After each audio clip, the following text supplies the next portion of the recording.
নায়রি নায়র হইল শেষ এবার চলো নিজের দেশ। তোমার জীবন খাতায় লিখায় আছে, জীবন খাতায় লিখায় আছে স্বামীরা দেশ, এবার চলো নিজের দেশ।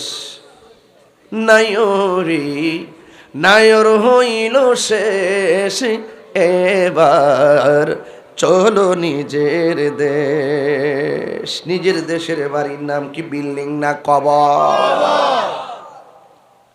উপায় থাকতো না। আহলে বাইতের প্রেম ছাড়া কেউ জান্নাতে যাইতে পারতো না।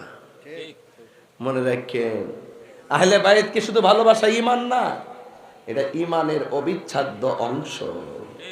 যে তাদেরকে শুধু ভালোবাসি বললেই চলবে না, অন্তরে ধারণ করতে হবে। নামাজ পড়ো এই কথা বলে নাই, বলছে নামাজ কায়েম করো। শুধু নিজে পড়ো না, তোমার পুলারে বেত দিয়া ফিরাইয়া মসজিদে লইয়া যাও, তোমার বউরে বাড়ি দিয়া ঘুম থেকে উঠাও। কথা বলেন ঠিক না বেডি? মানি হলো বলতে হবে, ওঠ নামাজ না পড়ে বাতরান ভিতর ভাত আমি খাইতাম না।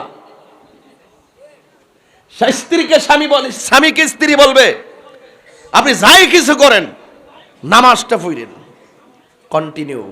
কারবালার মাঠে ইমাম হুসাইন বুঝাই দিয়া গেছে, মুখে দাড়ি আছে, মাথায় পাগড়ি আছে, কপালে দাগ আছে, 5 ওয়াক্ত নামাজ আছে, ফুরাতের পানি দিয়া ওযু আছে।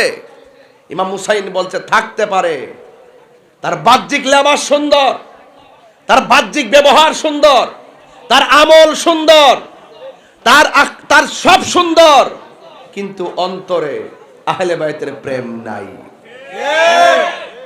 যার অন্তরে আহলে বাইতের প্রেম নাই, তার ইবাদতের কোনো দাম নাই।